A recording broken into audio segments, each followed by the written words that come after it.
Día 4 de marzo. San Casimiro de Polonia, del año 1484. En su idioma, Casimiro significa el que impone la paz, en el idioma polaco. Casimiro nació en 1458 en Cracovia. Era el tercero de los 13 hijos de Casimiro, el rey de Polonia.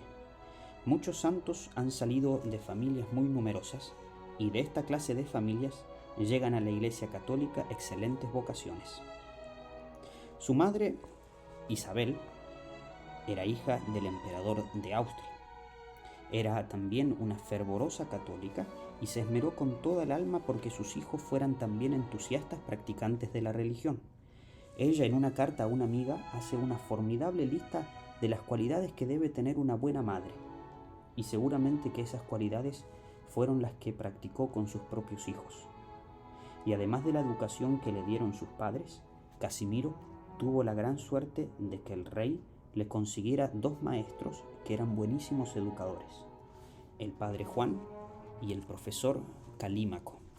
El padre Juan era polaco y dejó fama de ser muy sabio y muy santo, pero su mayor honor le viene de haber sido el que encaminó a San Casimiro hacia una altísima santidad. El profesor Calímaco era un gran sabio que había sido secretario del Papa Pío II y después estuvo 30 años en la corte del rey de Polonia, ayudándole en la instrucción a los jóvenes. Calímaco dijo: Casimiro es un adolescente santo.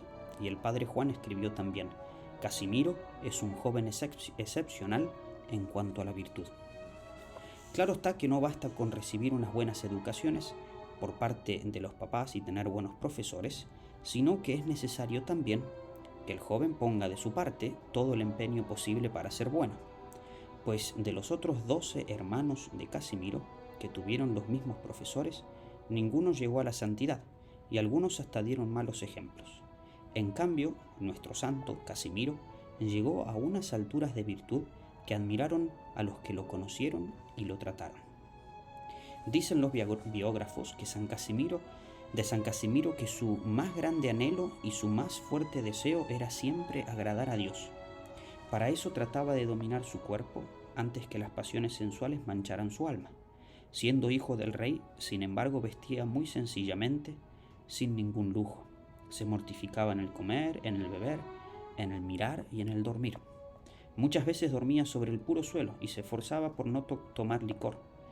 Y esto en un palacio real, donde las gentes eran bastante inclinadas a la vida fácil y de muchas comodidades y comilonas. Pero para Casimiro el centro de su devoción era la pasión y la muerte de Jesucristo. En aquellos tiempos, los maestros espirituales insistían en que para ser fervorosos y crecer en amor a Dios, aprovecha muchísimo el meditar en la pasión de Jesucristo. Nuestro santo pasaba mucho tiempo meditando en la agonía de Jesús en el huerto, en los azotes que padeció, como también en la coronación de espinas y las bofetadas que le dieron a nuestro Señor. Ratos y ratos se estaba pensando en la subida de Jesús al Calvario y en las 5 heridas del crucificado, y meditando en el amor que llevó a Jesús a sacrificarse por nosotros. Le gustaban los Cristos muy sangrantes, y ante un crucifijo se quedaba tiempos y tiempos meditando, suplicando y dando gracias. Otra gran devoción de Casimiro era la de Jesús sacramentado, Jesús en la Eucaristía. Como durante el día estaba sumamente ocupado ayudando a su padre a gobernar el reino de Polonia, aprovechaba el descanso y el silencio de las noches para ir a los templos y pasar horas y horas adorando a Jesús en la Santa Eucaristía. Sus preferidos eran los pobres. La gente se admiraba de que, siendo hijo de un rey, nunca, ni en sus palabras ni en su trato, se mostraba orgulloso o despreciador con ninguno, ni siquiera con los más miserables y antipáticos.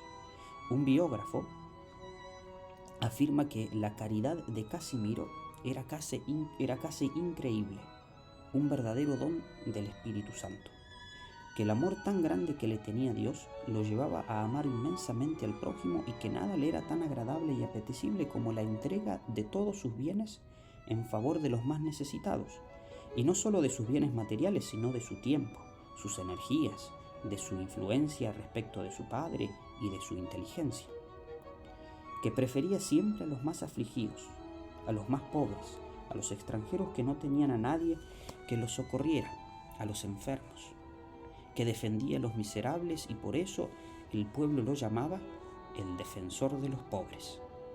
Su padre quiso casarlo con la hija del emperador Federico, pero Casimiro dijo que le había prometido a la Virgen Santísima conservarse en perpetua castidad y renunció a tanto y tan grande honroso matrimonio. Los secretarios y otras personas que vivieron con Casimiro durante varios años estuvieron todos de acuerdo en afirmar que lo más probable es que este joven santo no cometió ni un solo pecado grave en toda su vida. Y esto es tanto más admirable en cuanto a que vivía en un ambiente del palacio del gobierno, donde generalmente hay mucha relajación de costumbres. La gente se admiraba al ver que un joven de 20 años observaba una conducta tan equilibrada y seria como si ya tuviese 60. A su padre le advertía con todo respeto, pero con mucha valentía, las fallas que encontraba en el gobierno, especialmente cuando se cometían injusticias contra los pobres, y el papá atendía con rapidez a sus peticiones y trataba de poner remedio. Casimiro llegó lo mismo que San Luis Gonzaga, San Gabriel de la Dolorosa, San Estanislao de Kostka, San Juan Berchmán y Santa Teresita de Jesús, a una gran santidad en solo muy pocos años. Se enfermó de tuberculosis y el 4 de marzo de 1486, a la corta edad de 26 años, murió santamente, dejando en todos los más edificantes recuerdos de bondad y de pureza.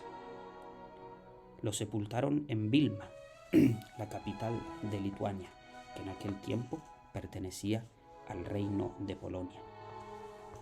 A los 120 años de enterrado, abrieron su sepulcro y encontraron su cuerpo incorrupto, como si estuviera recién enterrado. Ni siquiera sus vestidos se habían dañado, y eso que el sitio donde lo habían sepultado era muy húmedo. Sobre su pecho encontraron una poesía a la Santísima Virgen, que él había recitado frecuentemente y que mandó que la colocaran sobre su cadáver cuando lo fueran a enterrar. Esta poesía que él había propagado empieza así: cada día, alma mía, di a María su alabanza, en sus fiestas la honrarás y su culto extenderás.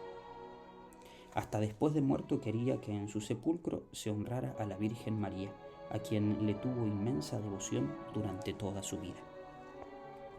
San Casimiro trabajó incansablemente por extender la religión católica en Polonia y Lituania, y estas dos naciones han conservado admirablemente su fe católica.